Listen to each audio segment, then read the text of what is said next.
चलिए जानते हैं कि इस्लामी रिवायात के मुताबिक इंसान को कैसे बनाया गया। ये एक ऐसी कहानी है जो मिट्टी, आग और तौबा से शुरू होती है।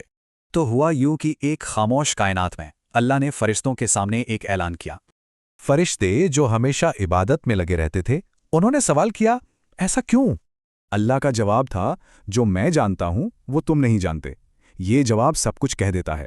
3 फरिश्ते तो पिघल गए, लेकिन अज़राइल वो अपने रब का हुक्म टाल नहीं सकते थे। और इसी हुक्म की तामील के लिए अज़राइल को मलकुल मौत यानी मौत का फरिश्ता बना दिया गया। फिर उस मिट्टी से जिस्म तैयार हुआ और उसे जन्नत ले जाया गया, रूह डाले जाने का इंतजार करने। और जैसे ही रूह जिस्म में दाखिल हुई, आदम के मुंह से पहला लफ्ज़ निकला, अल्हम्दुलिल्लाह। अब आया एक अहम मोड़। अल्लाह ने सभी फरिश्तों को हुक्म दिया कि आदम को सजदा करो।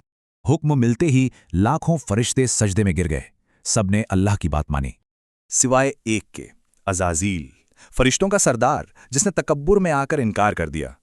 इसी नाफरमानी की सज़ा में वो जन्नत से निकाला गया और बन गया इब्लीस यानी शैतान।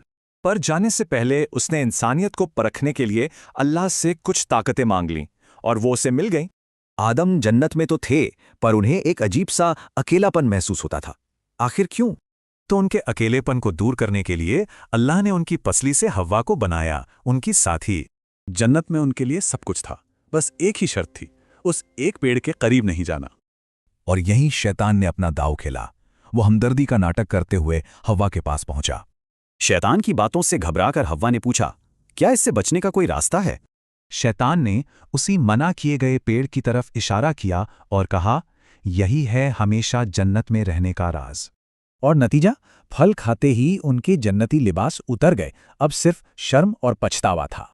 उन्हें जन्नत से निकाल दिया गया और जमीन पर भी एक दूसरे से अलग अलग जगहों पर। सालों तक दोनों रोते रहे, माफी मांगते रहे, जब तक कि अल्लाह ने उन्हें माफ नहीं कर दिया। और जमीन पर उनका दोबारा मिलना ही इंसानी नस्ल की शुरुआत थी, एक बिल्कुल नया सफर। ये कहानी एक सबसे बड़ा सबक सिखाती है, सच्चे दिल से तौबा करने वालों के लिए रहमत का दरवाज़ा हमेशा खुला है।